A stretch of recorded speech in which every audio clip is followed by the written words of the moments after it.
최륜화 원작 아드키 먼 시즌2 온의 귀환 2부. 온의 귀환으로 인해 한나라를 장악한 7명의 너울 우두머리들이 한자리에 모였다. 술판이 벌어진 그곳엔 비릿한 웃음소리가 가득했다. 결국 올 것이 왔군. 시원이 술잔을 비우며 툭 던졌다. 그러자 얼굴에 긴 칼자국이 새겨진 알찬이 이를 갈며 맞받았다. 그때 찾아 죽였어야 했는데. 알아. 그 망나니 같은 놈이 죽어서까지 뒤통수를 치는군. 자자, 어릴 적 떠난 고향이 궁금해서 왔나 보지. 적당히 계집이나 좀 붙여주고 네가 태어난 곳이 이런 곳이다 구경이나 시켜준 뒤 좋게 좋게 보내주자고. 이미 취기가 올라 얼굴이 홍단모처럼 붉어진 거구의 로다가 실실 웃으며 말했다. 그러자 비치가 미간을 찌푸리며 분위기를 가라앉혔다.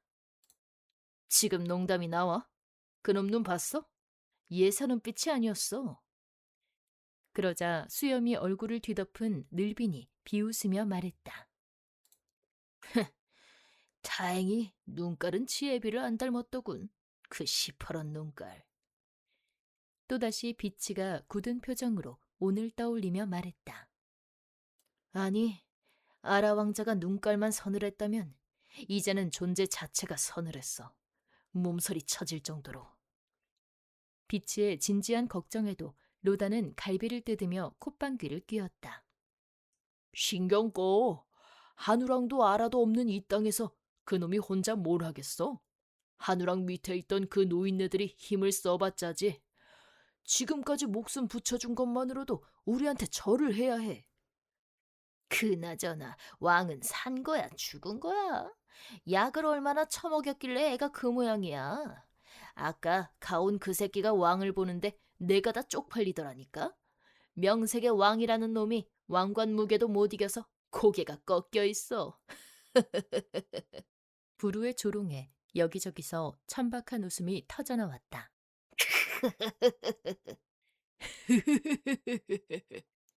그때 몸을 앞으로 쓱 들이민 겨슬이 은밀하게 입을 열었다. 근데 말이야, 아라가 윤슬공주랑 첫날 밤을 못 치렀다는 소문 들었어? 그놈이 사내고시를 못하는 몸이었더라 뭐라나. 일순간 조용해졌다. 그때 알찬이 고개를 끄덕이며 거들었다. 나도 그 얘기는 옛날에 들은 적 있지. 겨슬과 알찬의 말에 놀란 늘빈이 들고 있던 술잔을 내려놓으며 말했다. 뭐? 그럼 가온 그 새끼는 대체 어디서 굴러먹던 놈이야? 윤슬공주가 오자마자 딴 놈이랑 배가 맞았다는 거야? 이봐, 그런 건 안 중요해.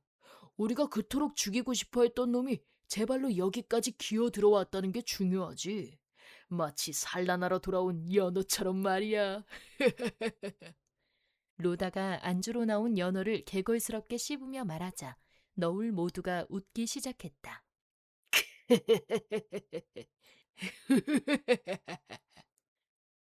온이 한나라로 돌아온 후 한나라 대신들은 쇠약해진 왕의 경호를 명분으로 궁중 용병을 대대적으로 모집하겠다고 너울들을 설득했다. 온 역시 한나라에 머물며 여독을 풀겠다고 선언하자 너울들은 오만하게도 이를 흔쾌히 허락했다. 대신들은 거리 이곳저곳에 방을 붙였다. 한나라의 사내라면 칼을 잡을 힘과 용기가 있다면 누구든 궁으로 오라.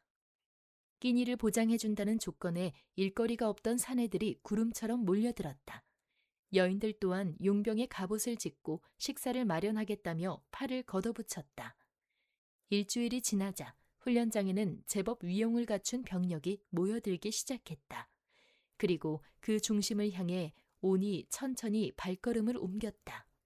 그의 눈빛은 너울들이 비웃던 서늘함 이상의 뜨거운 불꽃을 품고 있었다. 온이 모습을 드러내자 용병단을 책임지는 루마 장군이 군기를 잡으며 호령했다. 모두 일어나 줄을 맞춰라. 삼삼오오 흩어져 있던 사내들이 분주하게 움직이며 길게 줄을 늘어섰다. 쓸만한 제목들이 좀 보입니까? 라온이 묻자 루마 장군이 고개를 끄덕이며 말했다. 아직 원석에 가깝지만 단련만 잘 시킨다면 훌륭한 병사가 될 자들이 보입니다. 계속해서 장정들이 모여들고 있으니 그 수는 곧 불어날 것입니다. 온이 용병들을 둘러보며 말했다. 다행이네요.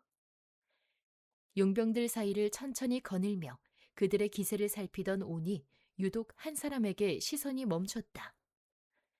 잠깐, 저기 내 눈이 잘못된 게 아니라면 여인 같아 보이는데? 온의 바로 뒤를 따르던 라온의 시선도 함께 멈췄다.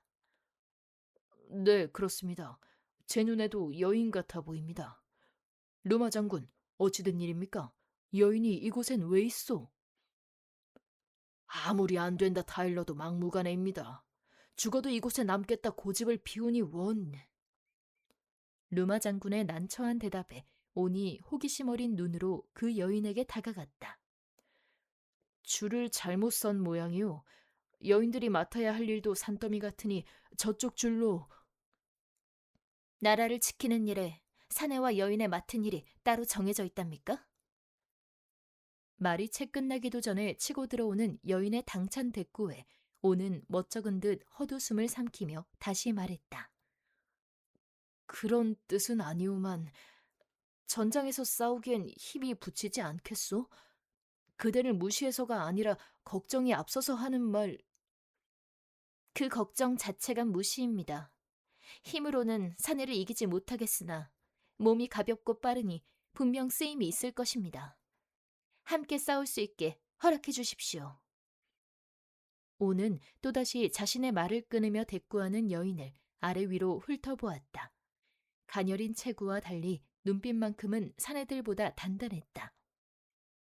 좋소. 배짱은 사내들보다 든든하네. 그렇게 합시다. 오는 돌아서며 루마 장군에게 작은 소리로 말했다. 절대 봐주지 말고 사내들과 똑같이 훈련시키시오. 아마 사흘도 못 버티고 제 발로 줄을 바꿀 테니. 예, 알겠습니다. 훈련장을 빠져나오던 온의 머릿속에 좀 전의 여인이 계속 맴돌았다. 근데 좀 전 그 여인 말이에요. 예, 마마. 왜 그러십니까? 아토가 물었다. 아니, 여기 사람들은 왕이 말하는데 막 말을 끊고 그러나? 진지하게 억울해하는 온의 모습에 아토와 헤윰, 라온은 터져나오는 웃음을 참느라 입술을 꾹 다물었다.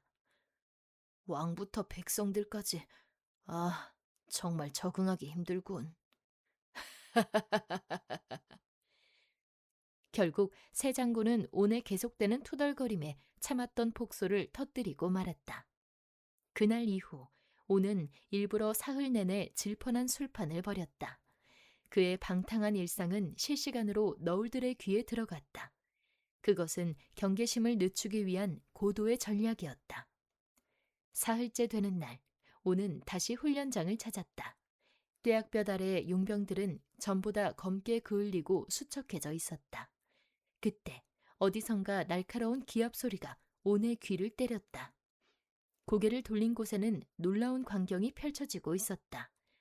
당연히 포기하고 떠났을 거라 짐작했던 첫날의 그 여인이 제 몸집의 2배는 좋게 되는 거구와 목검 대결을 벌이고 있는 것이다. 무지막지한 힘에 밀려 쓰러지고 굴러도 여인은 오뚜기처럼 일어나 다시 검을 휘둘렀다.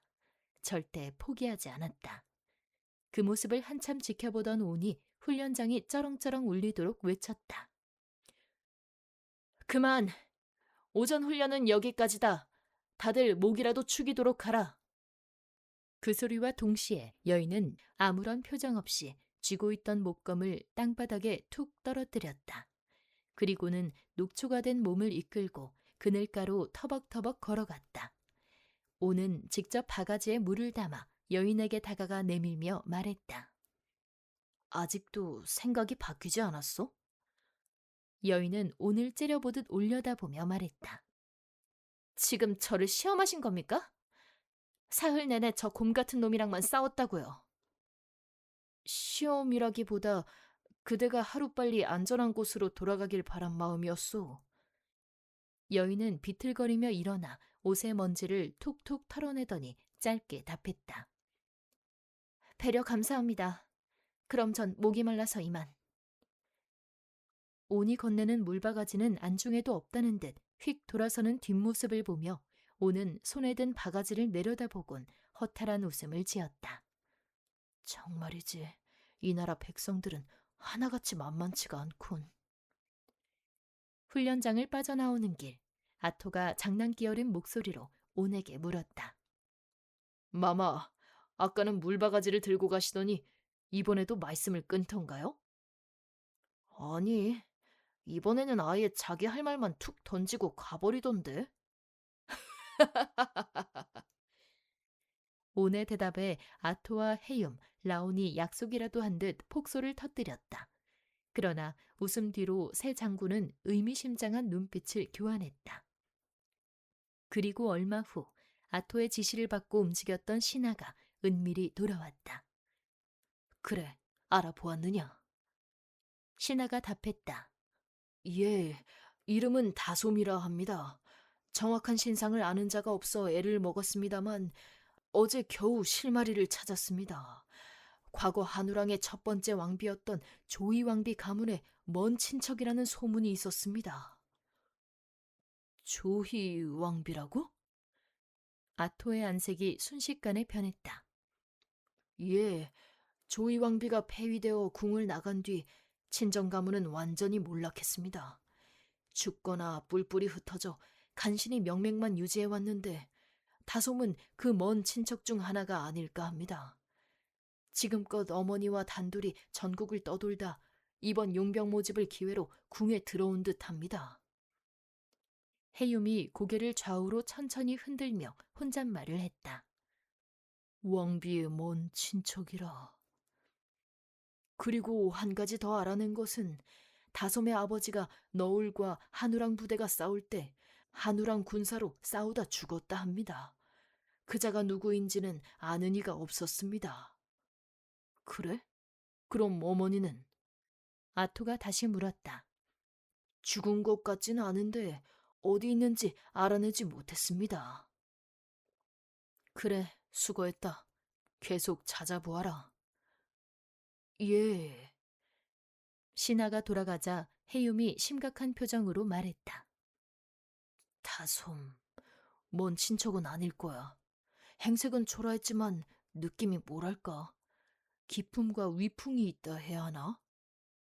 라온 또한 심각한 표정으로 말했다. 내 생각도 같아. 왕의 기세에 눌리지 않는 눈빛이나 당당함은 여느 여인에게서 나올 수 있는 것이 아니야. 아토가 라온과 해욤을 보며 말했다. 그럼 한우랑 손에 몰락한 왕비의 가문이란 건데 아군일까 적군일까? 순간 그들 사이로 무거운 기운이 흘렸다. 새 장군이 고민에 빠져 있을 무렵 오는 홀로 궁의 정원을 거닐며 생각에 잠겨 있었다. 뒷짐을 지고 정처 없이 걷다 고개를 들어보니 발길은 어느덧 낯선 곳에 닿아 있었다. 여긴 또 어디야? 길을 잃어 난감해하던 찰나 멀리서 큰 문을 열고 안으로 스며드는 검은 형체가 보였다. 오는 홀린 듯 그의 뒤를 쫓아 그가 들어간 곳에 큰 문을 살며시 열었다. 그러나 그곳은 한나라 궁 안에 존재하는 또 다른 세계였다. 화려한 궁의 모습은 온데간데 없고 마치 수십 년간 시간이 멈춘 듯한 폐허가 눈앞에 펼쳐졌다. 말라 비틀어진 앙상한 고목들, 눈처럼 내려앉은 끈적한 거미줄, 빛 한 점 들지 않는 음습한 공기. 오는 발소리를 죽이며 어둠 속으로 걸어 들어갔다. 부서진 문짝을 대충 세워 가려둔 어느 방 앞. 조금 전 보았던 검은 형체가 그곳에 멈춰 서 있었다. 오는 조용히 다가가 그자의 뒤에 서서 같은 곳을 바라보았다. 한참 동안 방을 응시하던 그가 뒤를 돌던 순간 가까이 서 있던 온의 가슴팍에 머리를 세게 부딪혔다. 아! 이마를 감싸주며 고개를 든 상대와 온의 눈이 마주쳤다. 아니, 당신이 왜 여기에...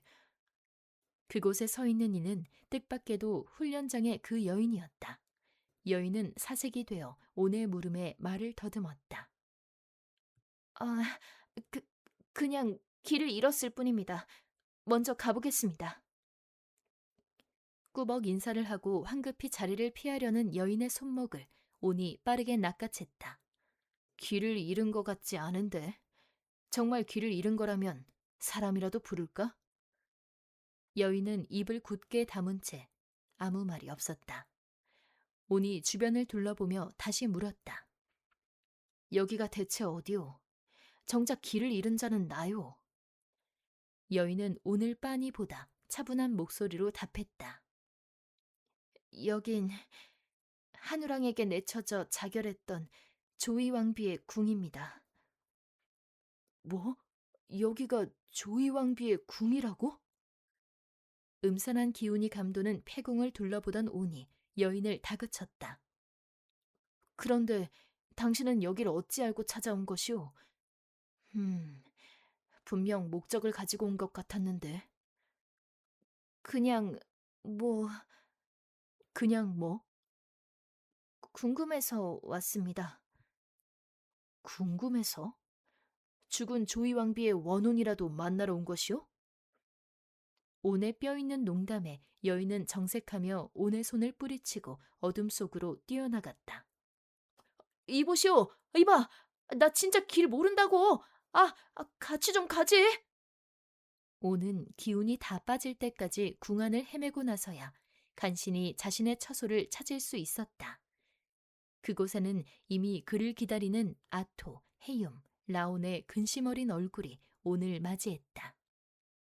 어깨를 축 늘어뜨린 채 처소로 들어오는 온을 보며 헤욤이 장난스럽게 말을 건넸다. 마마, 오래도록 어딜 다녀오신 겁니까? 박제된 왕한테 우리 마마 찾아달라고 울며 매달릴 뻔했습니다. 온이 억울하다는 듯 흥분해서 받아쳤다. 내가 진정 왕이 되면 이 궁 바닥에 색색의 줄을 그어 목적지를 쉽게 찾아가도록 할 것이오. 궁이 넓어도 정도가 있지. 조금만 걸으면 죄다 처음 보는 길이니 원. 길 적응하는 게 너울들 상대하는 것보다 더 어려워. 아, 그런데 이 늦은 시간에 세 분은 무슨 일로 모여 계신 거예요? 혹 큰일이라도 터진 겁니까? 몇 시간 사이에 헬쑥해진 온의 몰골을 보자 다솜의 정체를 두고 심각한 논의를 하려던 새 장군의 마음이 이내 약해졌다. 그들은 약속이라도 한 듯 입을 모아 둘러댔다. 아닙니다. 아무 일도 없지요. 그저 마마 생각이 나서 들렀을 뿐입니다. 이 깊은 밤에 우리 마마께서 무엇을 하시나 궁금도 하고 보고 싶기도 해서 말입니다. 장군들의 뜬금없는 애정 공세에 오는 금세 아이처럼 환한 웃음을 터뜨렸다. 같은 시각 너울들은 또 술판을 벌리고 있었다. 지금 궁에서 무슨 일이 벌어지고 있는지 알아? 비치가 물었다. 용병이라나 뭐라나 왕을 지키는 부대를 만든다며? 부루가 비웃으며 답했다. 그까진 놈들 모아봤자지. 반 이상이 숟가락들 힘도 없는 노인네라는데. 알찬이 거들었다. 그냥 둬도 괜찮을까? 가온 그자가 훈련장을 유독 기웃거리는 게 마음에 걸려. 비치가 미간을 찌푸리며 말했다. 가온? 그까진 놈 괜찮아. 궁에서 까불어 봤자야. 우리를 어떻게 이겨? 지금 날마다 술판을 벌린다잖아. 지혜비랑 똑같은 놈이야. 술잔을 비우며 늘빈이 말했다. 훈련장에서라도 왕노릇하게 둬야지. 그러다 우리가 애들 한번 풀면 그 오합지졸들은 다 도망가고 가온 그놈만 덩그러니 남을 거다. 겨슬이 비웃으며 말했다. 근데 시원이 보이지 않네. 늘빈이 두리번거리며 말했다. 내일이 신의 제사잖아. 알찬이 늘빈을 쏘아보며 툭 던졌다. 벌써? 1년이 너무 빨리 돌아오는군. 그럼 아라 왕자를 위해 건배. 부디 지옥에선 사람답게 사시길. 늘빈이 술잔을 높이 들며 말했다. 야, 넌 시내 제사에 술이라도 한 잔 제대로 올려야 하는 거 아니야? 솔직히 시내가 죽고 제일 혜택 본 놈이 너잖아. 시원이 아니라. 지금도 난 금싸래기 땅을 왜 동생이 아닌 너에게 준다고 했는지 모르겠어. 비치가 늘빈을 보며 말했다. 부럽냐? 세상에 공짜는 없어. 얻고 싶은 게 있으면 노력을 해야지. 가만히 앉아 있는데 누가 입에 넣어줘? 늘빈이 너울들을 둘러보며 말했다. 뭐야? 설마 시내를 죽이는 수고라도 네가 직접 했다는 거야? 부루가 눈을 부릅뜨며 늘빈에게 말했다. 무슨 소리야? 우린 목숨을 걸고 싸운 형제야. 그래서 내가 그 땅을 받은 거고. 늘빈이 기분 나쁘다는 표정으로 부루를 보며 말했다. 형제는 아니지. 형제는 시내 시원이 형제고 우린 목적이 같았던 동지. 알찬이 늘빈을 서늘한 눈빛으로 보며 말했다. 오는 지난밤에도 술로 밤을 지샌 척 연기한 뒤 이른 아침 훈련장으로 향했다. 여인은 여전히 무서운 기세로 수련에 매진하고 있었다. 오는 관심 없는 척 거닐었지만 모든 신경은 오직 그 여인에게 가 있었다. 아침 점심을 훈련병들과 함께하던 오는 잠깐 숙소로 가 잠을 자고 저녁에 훈련장에 또다시 나가보니 그 여인이 보이지 않았다. 오는 장군들을 먼저 숙소로 보낸 뒤 홀로 여인을 찾아 나섰다. 궁 이곳저곳을 살피다 당도한 곳은 마국간이었다. 그곳엔 훈련복 대신 남루한 옷을 입고 마국간 청소에 열중인 여인이 있었다. 반가운 마음에 온이 헛기침을 몇 번 내뱉었지만 여인은 미동도 없이 비지를 계속했다. 청소가 다 끝날 때까지 묵묵히 지켜보던 온은 여인이 걸레를 들고 밖으로 나오다 자신을 발견하고는 소스라치게 놀라는 모습을 보고서야 입을 뗐다. 미안하오. 내가 몰래 온 것이 아니라 그대가 눈치채지 못한 거요. 난 분명 헛기침 했소. 여인은 표정 없는 얼굴로 온을 잠시 응시하더니 아무 말 없이 걸레를 빨러 마국간을 나섰다. 여인을 뒤따라가며 온이 말했다. 혹시 예전에 날 본 적이 있어? 여인이 걸음을 멈추고 온을 돌아봤다. 그러자 허리에 양손을 올리며 온이 다시 말했다. 나를 유독 싫어하는 것 같아서 처음 만난 날부터 지금까지 말이오. 여인은 대답 대신 걸레를 제자리에 두고 떠나려 했다. 온이 급히 여인의 손목을 잡아 세웠다. 그대의 답을 들어야겠소. 난 궁금한 건 못 참는 성미라. 여인은 한참이나 온을 쳐다보다 무거운 입술을 뗐다. 마마 때문에 저는 아버지를 잃었습니다. 나? 나 때문에 그대가 아버지를? 온은 충격에 휩싸여 말을 더듬었다. 무지개 나라에서 자라온 자신 때문에 생면부지인 한나라의 누군가가 목숨을 잃었다니 도무지 믿기지 않는 사실이었다. 단순히 마마 때문만은 아닙니다. 윤슬공주님이 마마와 함께 이 나라를 탈출하시던 날 저희 아버지는 두 분을 살리고 동료들의 칼에 배신당해 그 자리에서 돌아가셨습니다. 여인의 덤덤한 목소리를 듣는 순간 온의 머릿속에 어머니가 들려주시던 옛 이야기가 환청처럼 스쳐갔다. 너를 데리고 깜깜한 굴을 나와보니 갈대숲이었어. 아라왕자 말처럼 갈대숲에 말 여러 마리와 마차가 숨겨져 있더구나. 그걸 타려던 순간 갈대숲 사이에서 누군가 불쑥 나타났단다. 갑옷을 보니 한우랑 부대의 군사였어. 우리가 다행이다며 한숨 쉬는 순간 그자가 소리를 지르려 하자 그와 함께 나타난 또 다른 군사가 그자를 칼로 베어 죽였다. 그리고 그 군사는 초아 등에 업힌 너를 한참이나 빤히 보더니 나에게 이런 말을 했어. 마마, 이곳에선 누구도 믿지 마십시오. 오직 마마가 데리고 온 자들만 믿으십시오. 이 궁엔 배신자가 너무 많습니다. 어서 가십시오. 여긴 제가 지킬게요. 마마 아게씨와 함께 꼭 살아서 고향으로 돌아가십시오. 그리고는 그가 곧 들이닥친 군사들을 유인해준 덕분에 우린 살았단다. 그땐 너무 경황이 없어 그자 이름도 물어보지 못했는데 그것이 지금도 마음에 비처럼 남아있다. 그자가 아니었다면 우린 한나라를 무사히 빠져나오지 못했을 거야. 그때 그자가 어떻게 되었을까 참 궁금하구나. 그자에 대한 기억이라곤 눈에 안대를 하고 있었던 것뿐이니. 오는 어머니의 말을 떠올리고는 떨리는 목소리로 물었다. 그럼 그때 우리를 도와줬던 한우랑 군사가 그대의 아버지였던 거요? 그리고 그곳에서 전사했고? 네, 그날 그곳에서 전사했습니다. 어머니께서 평생 그 군사를 궁금해하셨소. 무사히 살아는 있는지, 혹여 우리 때문에 화를 입지는 않았는지.